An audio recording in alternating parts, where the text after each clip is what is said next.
Hoje, direto da praia, em Mongaguá, com todo o orgulho de ser um bandista, carta magna da Umbanda.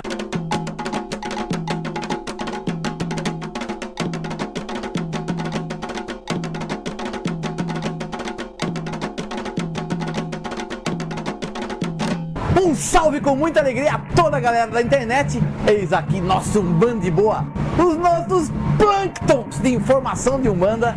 Hoje falando direto do final aqui da festa de Iemanjá, aqui na cidade de Mongaguá, que nós tivemos a honra de participar. Vamos gravar um vídeo especial referente a um trabalho que foi um trabalho muito extenso, que envolveu a concordância de muita gente, envolveu toda uma parte, inclusive jurídica, mas foi um trabalho muito bonito, que, para quem não sabe, no dia 13 de novembro de 2015, ou seja, recentemente, foi publicada, foi editada, foi promulgada a Carta Magna da nossa Umbanda. E você vai falar assim, pô Márcio, mas o que isso tem a ver? Velho, isso muda muita coisa. Isso significa que muita gente da Umbanda, que realmente faz diferença na Umbanda, se preocupou em fazer um manual de regras mínimas para que nós possamos falar se aquele rito, se aquele culto é Umbanda ou não. Então ninguém quer mudar a vida de ninguém, ninguém quer interferir no trabalho de terreiro nenhum, no trabalho de pai de santo, mãe de santo nenhum. Mas eu acho que já estava muito mais do que na hora da gente ter, como a Umbanda não tem, né, um livro de regras, nós tivemos pelo menos assim um modelo mínimo de resoluções que pudesse determinar o que realmente dá para falar o que é Umbanda, que o resto ache o nome para o que eles querem dar. Mas a gente aqui é Umbanda de Boa, a gente quer realmente trabalhar do que? Na divulgação, na desmistificação da nossa religião, quer mostrar para todo mundo que a nossa religião é uma religião correta, é uma religião de glória, de luz, é uma religião que pode ser praticada por qualquer pessoa e que não há o porquê de se ter preconceito, porque a gente não faz, a gente não mexe com o diabo, a gente não mata bicho, a gente não faz nada desse tipo de coisa. Então o que eu peço para vocês? Preste mais atenção, cola no Umbanda de Boa, tem muita gente boa também aí fazendo trabalho para desmistificar a Umbanda. E o que a gente vai fazer hoje? O nosso Newton Severino vai passar pra gente artigo por artigo, ele vai ler pra gente e a gente vai comentar com vocês um pouquinho sobre esse artigo, para não restar muita dúvida, para realmente mostrar quais as lacunas que foram deixadas abertas, o porquê disso. Mas é importante a gente dar uma estudadinha hoje, lição de casa, Carta Magna da Umbanda. Então, Sombra, tá com você, meu filho. Agora manda, lê pra mim o primeiro artigo da Carta Magna da Umbanda. Carta Magna da Umbanda. Artigo 1º, Márcio.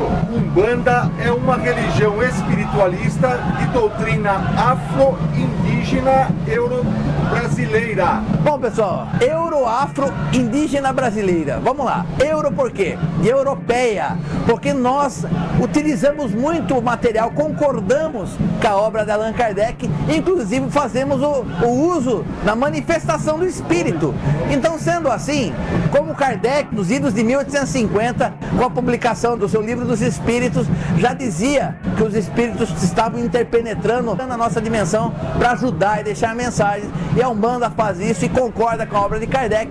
Como Kardec era francês e a França fica na Europa, então vem esse pedacinho euro, que é de europeia, que é onde fica a França, terra de Kardec. Afro, pô, velho, aí não precisa nem falar, né? Dessa origem afro-brasileira, né? Essa origem africana, a gente cultua orixás, claro que da forma do umbandista de ver a coisa. A gente tem toda essa parte dos pontos, dos rituais, de velas, desde os banhos de Amaci, os nossos batismos, tudo tem muita coisa africana no rito, que veio, claro, do candomblé. Como o candomblé foi a síntese de toda a religião africana que veio para o Brasil, a Umbanda recebeu essa influência muito forte do candomblé. Essa parte afro significa isso.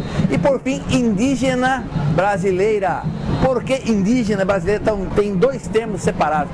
Indígena, porque nós temos a presença do índio, que foi o primeiro habitante dessa terra. Quando os europeus chegaram aqui, quando a cultura portuguesa chegou ao Brasil, o índio já estava aqui, ele já era o dono original dessas terras. E o brasileira, ele significa o quê? Porque é uma religião genuinamente brasileira, nascida no Brasil. Então, ela é a sopa, como o Brasil é essa sopa cultural, né? Essa efervescência de todos os lados do mundo que a gente encontra aqui no Brasil. Da mesma forma, a nossa Umbanda sincretizando essas coisas da cultura europeia, da cultura africana, pelos negros escravizados, que também se manifestam na Umbanda como os pretos velhos, e o índio, que também tinha a sua parte religiosa, tinha a sua forma de cultuar a natureza, que de onde a gente retira muitas forças da Umbanda. A gente criou essa religião genuinamente brasileira. Eu acho que já deu para entender, né? Primeiro artigo, que significa, né? Sombra, vai pro segundo, vamos ver o que tem. Artigo 2. É uma religião monoteísta que crê na existência de um Deus único, inteligência suprema, causa primária de todas as coisas, eterno onipotente, onipresente, soberanamente bom e justo. Primeira coisa, antes de entrar, resumindo, né? A Umbanda é monoteísta porque acreditamos em um só Deus. Ainda tem gente dentro da Umbanda que fala, pô, Márcio, mas agora não entendi mais nada. Orixá não é Deus? Não, velho. Orixá não é Deus. Orixá é manifestação, espíritos de altíssima evolução espiritual, que por eles comandam e conduzem as forças da natureza, por eles fluem as forças da natureza. Mas a Umbanda é monoteísta, o Deus único. E quero lembrar que apesar dos povos africanos, eles também têm essa cultura de orixá, alguns podem ser mais de um orixá, Deus para eles, na maior parte das culturas, também era único. Em muitos lugares ele era chamado de Olorum, em outros lugares ele era chamado Zambi. Existem alguns que ainda usam o nome de Obatalá. Então esses nomes, eles todos estão referenciando, estão se referindo a um Deus só, um Deus único. E o mais bacana desse artigo é só toda essa parte de um Deus que tem poder sobre tudo, que é o criador de todas as coisas, que é o motivo por que todas as coisas existem. Acho que o mais bacana desse artigo foi assim, um Deus bom e justo. Ou seja, não existe aquele Deus que vem para castigar os filhos, que vem para queimar com fogo. Não, o Deus é bom, Deus é misericórdia infinita. Tanto que Ele nos dá essa oportunidade de várias vidas para que a gente possa corrigir, para que a gente possa melhorar e caminhar em direção à perfeição espiritual. E acho que já falou tudo. Sombra, terceiro artigo, por favor. Artigo 3. A Umbanda crê e cultua de forma própria os orixás africanos sincretizados com os santos católicos, guias e mentores espirituais que, como ministros de Deus, zelam e o auxiliam na realização de sua obra. Olha, galera, isso é muito legal. Quando a Umbanda fala orixás africanos, acho que esse artigo deixa claro que acima dos orixás ainda está o Deus único que foi citado no artigo anterior. Mas é legal que, primeiro, esse sincretismo religioso que a Umbanda tem, Ogum com São Jorge, Oxóssi com São Sebastião, Iemanjá com Nossa Senhora, Iansã com Santa Bárbara, Xangô com São Jerônimo. Esse sincretismo eu acho que é muito importante por causa da outra vertente que a gente carrega também, que é uma vertente católica muito forte, que foi imposta aos negros escravizados e que através desta cultura negra, que recebeu muita influência cristã, chegou até nós a Umbanda e a gente agradece muito por isso. E por seus representantes, guias e protetores. Quero deixar uma coisa bem clara, gente. Esse artigo, ele deixa um escalonamento, ele deixa um organograma, ele mostra a hierarquia espiritual, como ela funciona. Então nós temos Deus em primeiro lugar, depois nós temos ali o panteão dos orixás, que já estão também na mesma linha, os santos católicos, tá? E abaixo vem os guias e protetores, que são os emanadores, eles auxiliam. Da mesma forma que os orixás, cada um pega uma partícula de Deus, uma faixa de energia vibratória de Deus para atuar sobre o nosso planeta e sobre nós. Da mesma forma, os orixás têm os guias e protetores, que eles são os verdadeiros emissários, os verdadeiros condutores e canalizadores dessas energias aqui no plano físico. Então, quando a pessoa fala assim, e eu recebo muito e-mail assim, porque eu recebi meu Ogum. Sim, toda vez que uma pessoa fala, eu recebi meu orixá, recebi meu Ogum, ele não recebe o orixá, gente. Ele recebe um representante que trabalha nas forças desse orixá. Ou seja, um caboclo que trabalha nas forças de Xangô, um preto velho que trabalha nas forças de Obaluaê, a criança que trabalha na força de Cosme e Damião, e por aí vai. Os boiadeiros, baianos que podem trabalhar com a energia de qualquer orixá, que a gente vai discutir isso mais pra frente em outro vídeo, mas ficou importante para definir de uma vez por todas a hierarquia, como que a gente vai enxergar a hierarquia dentro da Umbanda, e isso é muito bacana. Sombra, Próximo artigo, Sombra. Artigo 4. A Umbanda crê na reencarnação e na incorporação das entidades espirituais em vidas sucessivas, no aprimoramento espiritual e aperfeiçoamento do ser humano para conduzi-lo a Deus. Bom, eu vou falar porque recentemente eu ouvi de uma pessoa leiga, né, que ela é simpatizante da Umbanda, que na cabeça dela, a entidade que incorporava no médium, que ela nunca tivesse nascido, que ela nunca tivesse vivido. Isso não existe. Da mesma forma que nós estamos encarnados, os guias e protetores que ora estão no plano espiritual, em seus entrevidas, e que hoje trabalham incorporados nos médios, também já foram em algum momento nascidos nesse plano terreno e poderão voltar a nascer, porque todos os espíritos, independente de estar encarnados e desencarnados, estamos na busca frequente da evolução espiritual. Em busca do quê? Em busca da perfeição. Qual que é o modelo da perfeição? Neste caso, Deus. Deus Pai Todo-Poderoso, o Deus único. Então, é para isso que a gente reencarna constantemente, e cada encarnação que passa, o nosso dever é aprimorar, aprender com as lições que a vida nos dá, fazer o resgate dos erros que cometemos na vida atual e nas vidas passadas, mas através desse aprendizado, nós purificamos o nosso espírito, nós despertamos a nossa consciência superior em busca da evolução espiritual rumo à perfeição. Eu acho que ficou bem legal, ficou bem claro. Sombra, vai para a próxima. Artigo 5º.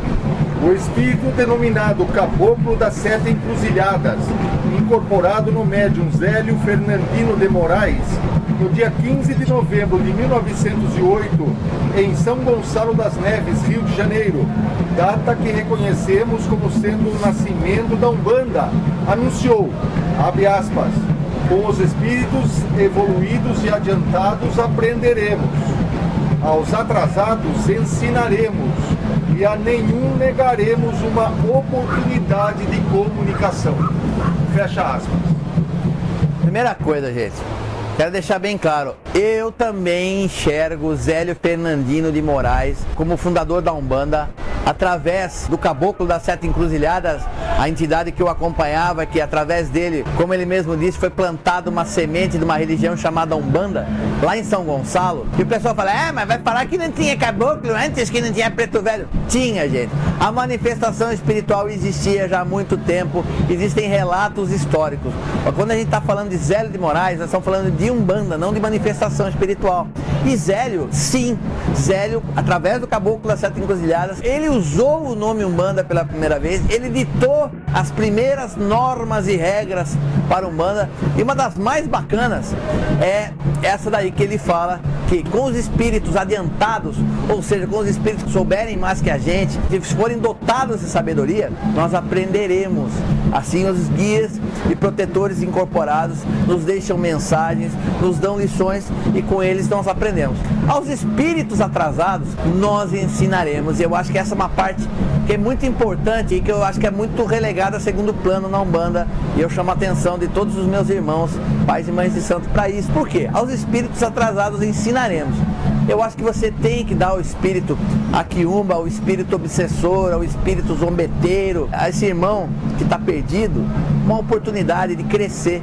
Eu acho que a gente tem que sempre, nas nossas orações, nas nossas firmezas, em nossas casas, pedir que toda a corrente da casa, toda essa mescla de espíritos obsessores que são retirados em todos os trabalhos da Umbanda, se existe no coração dele uma fagulha de luz que realmente possa proporcionar a ele a chance de sair dessa condição. Então, que ele seja encaminhado, que ele seja tratado, que ele receba instrução, para que ele possa crescer e também ser um valoroso soldado da espiritualidade e também da nossa Umbanda. Eu acho que essa é uma parte dessa fala do Caboclo das Sete Encruzilhadas que é muito importante. E uma bacana para fechar, né? E a todos, né? Ele ainda fala, né? Não está bem completo isso daí. Ele fala originalmente que a nenhum viraremos as costas. Ou seja, todos os espíritos têm uma oportunidade na Umbanda. Se ele for um espírito superior, ele vai ter a oportunidade de ensinar. Se ele for um espírito atrasado, ele vai ter a oportunidade de aprender, de ser resgatado. Mas a nenhum viraremos as costas, a todos daremos a oportunidade da manifestação. Show de bola, Sombra. Show de bola mesmo, velhão. Meu, Sombra, Próximo artigo pra nós, velho. Artigo 6º. A Umbanda considera a natureza com tudo que ela encerra como a obra máxima do Criador, sendo o altar de Deus, o lugar onde se pode, com ele, conversar, porquanto preservar a natureza é a obrigação de fé de cada umbandista. Se a natureza é a expressão máxima de Deus, que é uma criação divina, e da natureza nós retiramos não somente energias espirituais, mas da natureza nós também retiramos o nosso sustento material. Então eu entendo que em tudo que a gente tem, a criação divina original, que é a natureza, tudo que é natural, é o principal e é o que deve ser preservado. Então, se Deus fez a natureza para nós, como a criação máxima e suprema dele, é através da natureza que o umbandista encontra essa comunhão, esse novo canal, essa oportunidade de entrar novamente em fusão com esse Deus, em comunhão com esse Deus. E é por isso que é tão importante o umbandista preservar esses domínios, preservar a natureza. E o que é o congá do terreiro? O congá do nosso terreiro é como se fosse um mini domínio, onde nós ali, através das firmezas, através do nosso amor, da nossa dedicação, da nossa fé, nós também criamos uma energia de contato e comunicação com Deus único, com o Criador Supremo. Então acho que é importante ficar claro que nós devemos zelar dessa natureza, e sim, o umbandista periodicamente tem que estar nos domínios naturais para se conectar com a força principal, maior, essencial e original de Deus. Bacana pra caramba, adorei esse artigo foi show de bola, Sombra. Vai pro próximo. Artigo 7. A Umbanda é uma religião sincrética, fruto da cultura religiosa de 3 segmentos: o branco do elemento europeu colonizador, negro escravizado na África para laborar na terra, e o indígena que já ocupava esta terra. Portanto, não admite qualquer forma de preconceito, discriminação ou intolerância. É engraçado, gente, quando você escuta certos absurdos de gente que quer agir de preconceito contra a Umbanda, aí você fala assim: porra, velho, mas no Brasil, né, é considerado que todo mundo, mesmo que numa raiz mais distante, tem o sangue de um negro correndo na sua veia, tá? O cara fala assim: não, eu sou filho de pai italiano, de mãe italiana, eu não tenho sangue de negro na minha... Velho, mas de qualquer jeito, a Umbanda ela não é feita só da matriz negra. A Umbanda também não é feita só da matriz indígena. Então, também ela tem a cultura branco, do português, dos europeus, que aqui no Brasil nós tivemos portugueses, em muita menor escala espanhóis, e em outras situações de invasões de holandeses e de franceses. Então, a cultura europeia está muito grande, está arraigada através do branco colonizador, do branco que se instalou aqui no Brasil. Então não tem porquê. Se você também, meu irmão branco, se você está contido dentro da Umbanda, você vai o quê? Você vai ter preconceito contra você mesmo? Não faz sentido.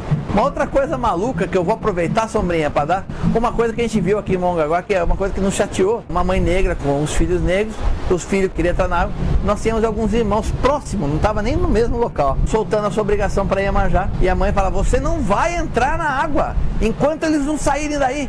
Depois que o pessoal saiu, ela falou: não, você não vai entrar ainda, espere dissipar um pouco. Gente, aí já é mais absurdo do que o branco ter preconceito com a Umbanda. É o negro que tanto preconceito sofreu e ainda sofre, ele ter preconceito contra uma religião. Ainda mais a Umbanda, que é também, né, encontra-se na Umbanda a manifestação dessa cultura africana muito linda, muito rica, que inclusive ela encantou o nosso Brasil. E o que encanta o turista, o pessoal que vem do exterior para cá, é esse lado negro, essa cultura afro que existe no Brasil, da comida, da sonoridade, da música, da dança, da alegria, da religião. Então, gente, não tem porquê. Acho um absurdo uma pessoa da raça negra ter preconceito contra a Umbanda. Mas é aquilo que eu falo, viu, Sombra? Dá a impressão que daqui a pouco o poste tá fazendo xixi no cachorro. O negócio tá doido. Mas é importante, gente, que lembrar que existem essas 3 matrizes. Tem o branco, tem o negro e tem o índio. E isso é a formação através do colonizador, do índio que já vivia aqui e do negro que já estava aqui, que eu já falei no outro artigo. Então toca, Sombra. Toca Toca pro próximo artigo, meu irmão. Artigo 8. A Umbanda tem liturgia e ritos próprios derivados da diversidade de raças e culturas que a fundamentam. São práticas litúrgicas umbandistas. Item 8.1. A preparação e formação mediúnica e sacerdotal. Item 8.2. O batismo. Item 8.3. O casamento. 8.4. Os ritos fúnebres. Ó, pessoal, isso é importante deixar claro. São os sacramentos da Umbanda, né? Ou seja, são aquilo que a Umbanda tem de ápice, daquilo que os irmãos dentro da Umbanda podem alcançar para melhora da sua vida, para se entregar, para trabalhar dentro da Umbanda. A Umbanda tem a sua cara própria. Eu lembro que cada terreiro tem a cara do seu pai de santo. Essa carta magna não vem para mudar isso. Meu irmão, minha irmã, pai de santo, mãe de santo, continue, porque tem terreiros que ele tem uma cara mais afro, uma cara mais candomblé, tem terreiros que tem uma cara mais kardecista, tem terreiros que tem uma cara mais oriental, de linha do Oriente. Não é esse o objetivo. Existem os ritos da Umbanda, eles estão presentes e é fácil você identificar. O importante é que deixou claro que, em primeiro lugar, é obrigação, é sacramento, é fundamento da nossa Umbanda, formação mediúnica e sacerdotal. De todos os quatro, eu acho que, na minha opinião, é o mais importante que vale a pena ser comentado. Formação mediúnica, eu acho que nós, sacerdotes, pais e mães de santo, temos que trabalhar melhor, pensar em deixar separado um trabalho de estudo para libertação, para despertar da consciência do pessoal que está iniciando na Umbanda agora. Também desenvolvimento mediúnico separado de corrente principal, claro, respeitando o porte de cada casa. Casas muito pequenas é difícil fazer isso. E eu acho que a gente tem essa obrigação. É impressionante, eu quero pai e mãe de santo que vai negar, que parece que a busca por desenvolvimento mediúnico aumentou muito nos últimos anos. Eu acho que isso é fruto de uma série de coisas, de modificações que acho que estão acontecendo no plano espiritual e está chegando até a gente.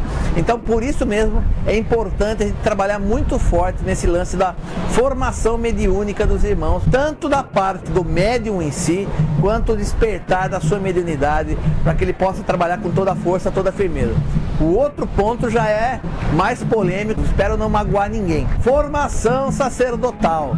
Os terreiros, se possível for, tiver como fazer, preparar os filhos, formar novos sacerdotes, buscar fazer um curso extenso, que os pais de santo possam levar seus filhos a darem as obrigações sagradas aos orixás da forma mais bela expressão de comunicação de cada orixá, assentar o seu axé naquele filho que vai seguir uma missão espiritual muito forte. Eu acho que vai ter diferenças para cada casa, mas eu acho que já existe um concurso de como isso é feito. Existem as aulas teóricas, existem as aulas que inclusive vai ajudar os irmãos a entender as obrigações legais da implantação de um terreiro, da abertura de um terreiro, e existe essa parte religiosa e sagrada, que é a obrigação, que é uma coisa muito importante, que o pai de santo tem que levar seus filhos a dar a sua obrigação e perceber como é que foi o recebimento pelo orixá daquela obrigação que o filho prestou, e dar toda a assistência e apoio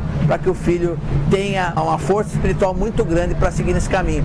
E o que acontece? Por que eu estou falando que isso é polêmico, gente? Porque eu vejo muito pai de santo que, se ele puder, ele esconde informação. Se ele ficar sabendo que algum filho está assistindo o vídeo, está estudando, ele fica bravo. Se souber que o filho está buscando uma formação sacerdotal, como no terreiro não tem, em outro terreiro, em outro lugar, ele já fica bravo, ele persegue o filho.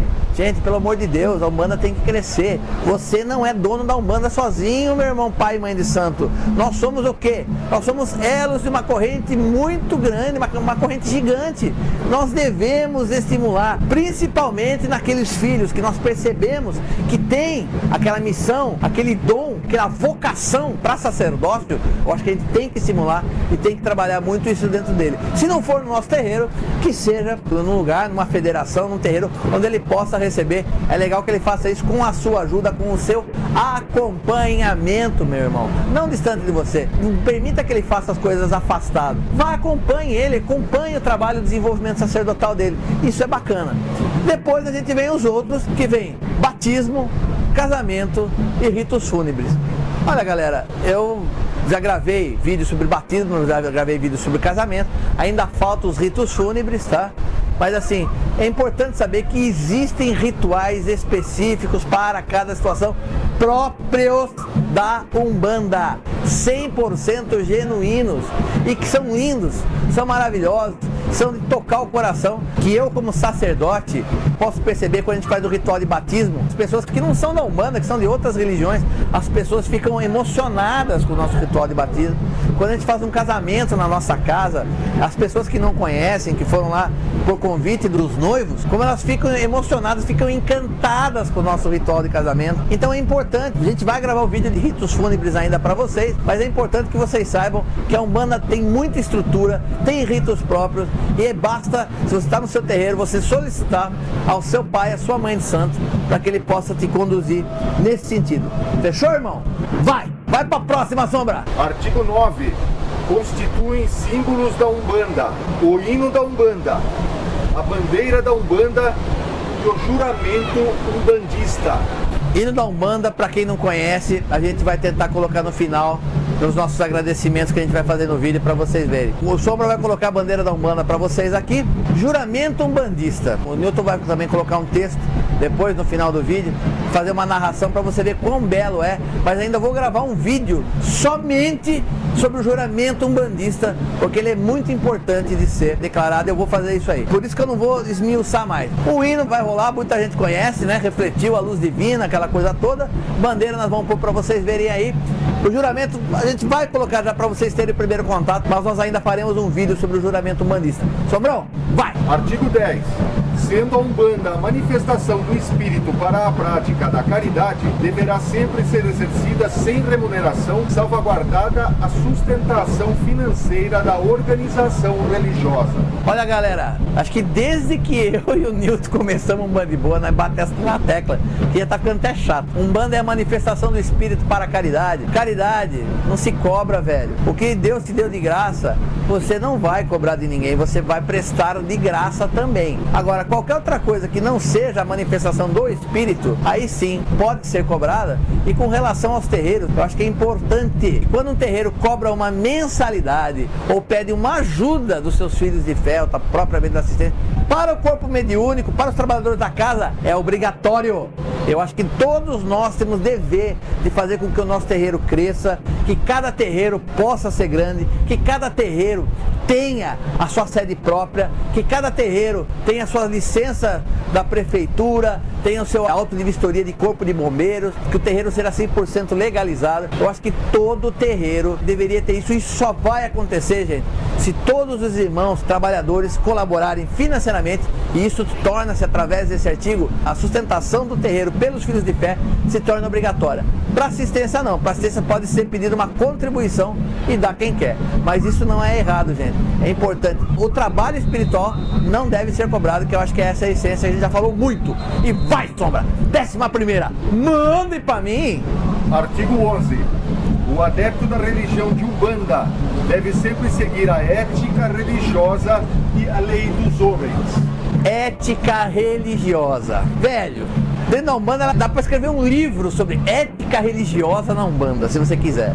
Mas eu acho, gente, que você tem que ser uma pessoa correta, você não deve pular na frente da sua entidade, usar de mistificação para conseguir dinheiro, benefício pessoal através da sua entidade. Você não pode enganar as pessoas fazendo com que elas creiam que alguma coisa vai acontecer que não vai acontecer, entendeu? Então tem que existir ética religiosa, tem que haver respeito com o sagrado, respeito com a nossa religião, respeito com a assistência. Isso aí a gente também dá para gravar 10 vídeos sobre ética religiosa. Agora, ele respeita a lei dos homens. Velho, lei dos homens não é só se você matar você vai preso, se você roubar você vai preso, se você causar alguma infração ao Código Penal. O que eu quero dizer é o seguinte: nós umbandistas também temos que seguir a lei do meio ambiente, nós temos que seguir desde leis de trânsito, das coisas mais simples até as mais complexas. A lei dos homens deve ser seguida e não deve se misturar, gente. O que é do plano material tem que ser levado corretamente, de forma íntegra. de forma correta. Não deve ser misturado, porque o meu guia não vai deixar que eu seja preso. Não entra nessa. E fica bem claro na Carta Magna, então, que o umbandista cumpre a lei dos homens. O umbandista respeita a sua religião, respeita as suas entidades, respeita o sagrado e respeita a assistência e tem ética religiosa. Maravilhoso isso aí, velho. Isso aí ainda vai dar muito pano pra manga esse artigo, Sombrinha. Vai, 12ª. Artigo 12. Todo irmão umbandista que desejar fazer parte do corpo mediúnico de um templo deverá prestar o juramento umbandista. Eu acho que é importante, antes de você agregar qualquer pessoa, como vocês vão ler no juramento umbandista, e juramento, velho, eu acho que você põe a pessoa numa condição de juramento, ou aqui com a mão no coração, ou com a mão aqui, a outra mão no coração, ou as mãos pro céu. É importante que o filho jure, porque daí tudo que ele fizer de errado, ele não seguiu o que está no juramento, ele está indo contra o que ele mesmo assumiu junto da espiritualidade. E aí a espiritualidade vai se incumbir de tomar as providências contra ele. A lei da ação e reação certamente será aplicada. 13ª, Sombra! Artigo 13. A Umbanda defende uma sociedade em que todas as religiões sejam igualmente respeitadas, a promoção da tolerância como princípio republicano e a preservação da educação pública laica. Primeiro, a gente não quer preconceito. Não, o pessoal teve preconceito que eu sou da Umbanda. O pessoal me chamou, a religião minha é uma religião ruim porque mexe com o capeta. Você fica bravo das pessoas terem preconceito com você, e você vai criticar outra religião, você vai criticar o católico, você vai lá criticar o messiânico, vai criticar o evangélico? Não, meu irmão. Quem não quer preconceito tem que ser o primeiro a trabalhar com tolerância. Então é da obrigação do umbandista, mesmo se ele sofrer preconceito, ele vai buscar os meios legais para se defender, mas é obrigação dele ter tolerância com as outras religiões. Tem uma outra pedacinho que às vezes passa despercebido, vai pelo Márcio, pelo Newton, não passou não. Preservação da educação pública laica. O que significa isso? Não vai existir a disciplina, a matéria religião no ensino público, já que o Brasil é um estado laico, e quando se fala laico significa que é arreligioso. Tudo que for tomado de decisões são pautados em cima da razão. Não se deixe envolver por religião. Se o Estado brasileiro é laico e isso está na Constituição, como é que a educação pública vai ser religiosa e muitas vezes tendenciosa? Ou seja, depende de quem estiver dando a aula de religião. Se ele for evangélico, ele vai tender a puxar para as religiões evangélicas. Se ele for católico, vai tender a puxar para a religião católica. Isso está errado, gente.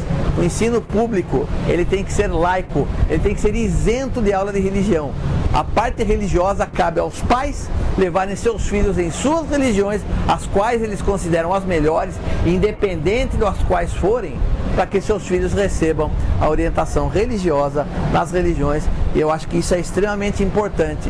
Pode não ser do conhecimento de todo mundo, mas ainda em alguns cantinhos do Brasil nós temos ensino religioso, e isso depõe muito, porque a nossa Umbanda ela é extremamente criticada por esses, abre milhões de aspas, ensinos religiosos. Fechou? Sombrinha, vai pra próxima, velho. Artigo 14 e último. A Umbanda será sempre uma casa de portas abertas para todos. Cara, essa é a maravilha de ser umbandista, velho. Se alguém agir de preconceito contra a minha pessoa e amanhã ele entrar na minha casa, eu tenho que receber? Tenho. Se eu sei que um cara é assassino e ele entrar dentro do meu terreiro, eu tenho que atender? Tenho. Se eu sei que a pessoa é portadora de HIV e ela quer entrar no meu terreiro, eu tenho que deixar ela entrar? Tenho. É uma porta aberta para todos. Se nós não vamos virar costa para nenhum espírito, quem dirá para irmãos de carne que estamos aqui todos aprendendo? Quer dizer, eu não viro as costas para o espírito, eu vou virar as costas para os meus irmãos de carne. Esse cara era evangélico. Não, ele tem direito de estar ali dentro. E eu falo, meu filho, a espiritualidade tem seu filtro. Se alguma pessoa vier com intenções secundárias, malignas ou maliciosas, você vai receber a força necessária para receber a justiça e não a injustiça que tantos tentam aplicar. O importante, irmão, pai de santo, mãe de santo, nós temos que manter os nossos portões abertos para todos que queiram conhecer e estar dentro da nossa Umbanda. Sombra, o que você achou da Carta Magna? Quero sua opinião. Professor Sombra? Achei ótima, Márcio. A Umbanda precisava pelo menos de um código mínimo de regras. Perfeito, Sombrinha. Mas daí tem muita gente que vai falar assim, pô, Márcio, mas não foi colocado que é proibido o sacrifício de animais. Galera, é o seguinte, você fazer muita gente, várias federações, várias associações concordar com essa primeira manifestação, como disse o Sombra, código mínimo de regras para nossa Umbanda, um código que dê orientação para quem quer fazer uma Umbanda limpa, pura e verdadeira, às vezes tem que abrir mão. Muita gente não iria assinar a Carta Magna se esse artigo entrasse, por exemplo. Existem outros temas que não entraram, mas assim, a gente tem que entender que é um primeiro passo, gente. A nossa religião, ela é muito nova, ela tem apenas 108 anos. Nós temos muito a crescer. Nós deveríamos ter orgulho de falar que com 108 anos, uma religião que sempre foi de excluídos, uma religião que sempre foi dos mais humildes para os mais humildes, conseguimos, depois de 108 anos, já conseguimos a nossa primeira Carta Magna. É uma carta de sugestão, isso fala, olha, para ser Umbanda tem que ter isso aqui, se não tem, não é Umbanda. Essa carta pode sofrer alterações no futuro, em novas deliberações de todos que assinaram, certamente poderá sofrer. Alguns artigos podem sofrer modificações, podem ser acrescidos novos artigos. Eu acho extremamente importante, gente, que nós tenhamos conseguido o primeiro passo, porque nós não temos um código umbandista. A Umbanda não tem isso, tanto que cada um bate a Umbanda que lhe dá na ideia, que lhe acha melhor. Se a gente tivesse agora com esse aparato mínimo, essa bússola mínima que nos dá a direção, a gente vai poder excluir muita gente. O mais importante dessa Carta Magna, gente, é o seguinte: o sem vergonha, o aproveitador, a pessoa que tem terceiras intenções, maléficas intenções contra tantos irmãos desavisados, com essa carta ele passa a perder muita força. Porque se um dia falar, porque a pessoa me cobrou R$2.000 para fazer o trabalho, eu falo, Umbanda não cobra nada, meu filho. Então não era Umbanda, viu? Hoje nós temos como nos defender, e aos irmãos nós temos que divulgar esta Carta Magna, não somente entre os umbandistas, mas também aos não umbandistas, para que todo mundo possa entender o que é a nossa Umbanda, essa religião abençoada, maravilhosa, magnânima que nós temos, essa religião cheia de luz, e que me dá muito orgulho e alegria por poder falar, eu sou umbandista. Fechou, Sombrinha? Fechou, Márcio. Então, beleza. Galera, esse foi o vídeo de hoje. Eu espero que você tenha gostado. Nosso vídeo aqui direto de Mongaguá. Foram 2 dias que eu e o Nilton malemar dormimos, malemar comemos, mas estamos aqui felizes por poder estar aqui essa oportunidade, com tanta gente bonita, com tanta gente bacana, com tanta expressão sincera de Umbanda que nós podemos vivenciar aqui. E se você gostou, galera, por favor, aqui ó, se inscreve no canal, importante. Gostou? Clica no joinha, importante para classificar o canal. Olha, entre em contato com a gente através de e-mail, pode ser também pelo YouTube aqui nos comentários, pode ser pelo Facebook, redes sociais, Google+. Importante que você entre em contato, mande seu e-mail, participa do canal, manda sua sugestão, manda sua dúvida, pode demorar, a gente responde para você com muito amor, com muito carinho. A gente só tem a agradecer, sabe, esses mais de 1.100.000 visualizações, estamos passando agora de 13.000 inscritos, é muita coisa. Agradeço ao Pai Oxalá, eu e o Nilton agradecemos de coração ao Pai Oxalá, aos orixás e a todos vocês que fazem do canal Umbanda de Boa um canal cada vez maior e cada vez melhor. E é isso, galera, sabe o que eu quero? Sabe o que eu quero? Eu quero que você fique de boa. Peço ao meu Pai Oxalá que ilumine a cabeça de todos os umbandistas, que todos possam ter acesso à Carta Magna da Umbanda e possam usufruir dela e ajustar suas umbandas para uma Umbanda de luz, uma Umbanda de glória, uma Umbanda com a energia do nosso Pai Oxalá. Que Oxalá abençoe a todos e até a próxima. A Carta Magna da Umbanda foi promulgada no dia 13 de novembro de 2015. Aqui são as pessoas e entidades jurídicas umbandistas que trabalharam na sua elaboração e que também a subscreveram. Refletiu a luz divina em todo o seu esplendor. É o reino de Oxalá.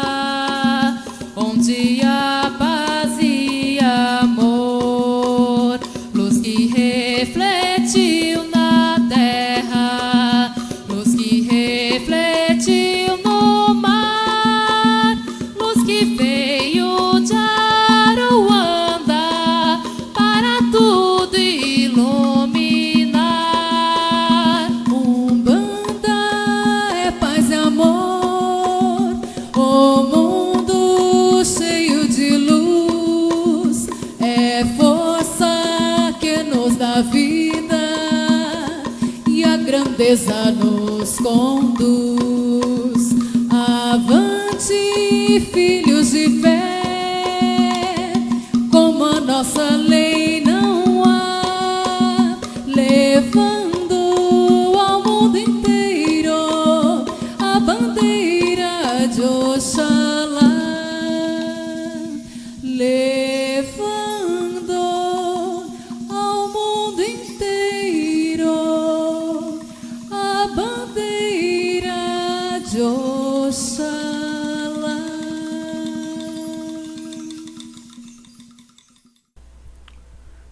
Juramento umbandista.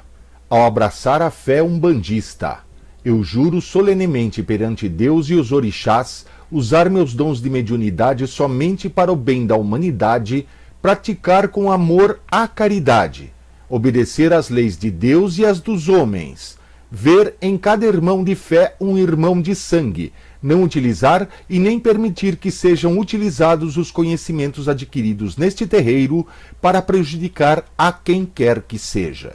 Em nome de Olorum, de Oxalá e de Ifá, eu juro.